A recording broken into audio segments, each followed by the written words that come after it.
Et ça, c'est ce qu'on pourrait manger. Ça, c'est ce qu'on peut manger, oui. Oui, c'est ce qui va nous servir à faire de la farine pour mettre dans notre alimentation. Voilà, après on peut en faire des barres céréales, remplacer une partie de la farine par de la farine d'insectes pour avoir un peu plus de protéines. Vous avez bien entendu, ces insectes pourraient bientôt se retrouver dans notre assiette sous forme de farine. Et ça c'est tout nouveau puisque ça date du 4 mai. Très photogénique.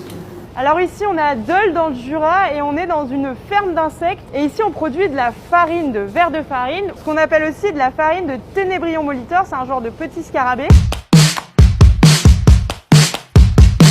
Là jusqu'à présent on produit uniquement de la farine pour l'usage animal, donc les farines qui sont données à nos animaux de compagnie, aux animaux d'élevage. Et la nouveauté c'est que l'Union européenne a décidé de légaliser l'utilisation de cette farine dans la nourriture humaine.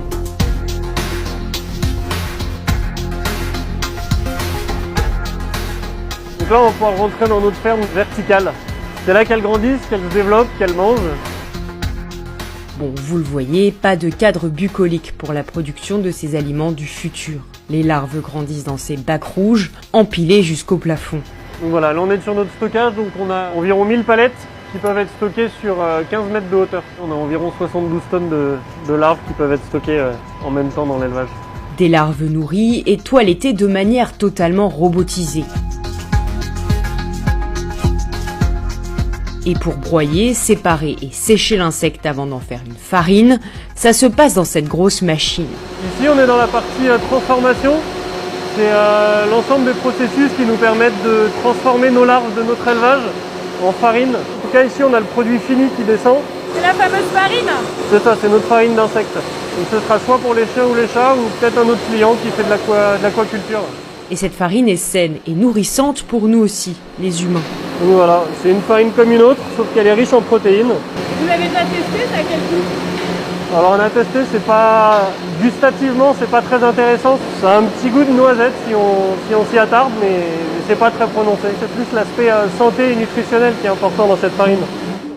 Et si cette farine est intéressante, c'est aussi parce qu'elle permet l'apport de protéines sans passer par l'élevage et l'abattage de viande, qui est extrêmement gourmande en ressources. En fait, d'ici 2050, on va devoir nourrir 9 milliards d'êtres humains. C'est énorme. Donc là, on a une solution qui prend peu d'espace, peu de ressources et qui va amener des protéines. Et donc, c'est une alternative. Ça ne remplacera pas les autres, mais c'est un complément. Et vous pensez que ça va être bien accepté par la population française, par exemple? Sur l'insecte entier, ça mettra un peu plus de temps. Sur la poudre, ça sera plus facile parce qu'il suffit de l'incorporer dans ses recettes. Ça amènera un plus santé sans amener une question de goût. Ces nouvelles farines pourraient être incorporées dans des barres de céréales, biscuits ou poudre énergétique dès 2022. Mais rassurez-vous, cet ingrédient un peu spécial sera indiqué dans la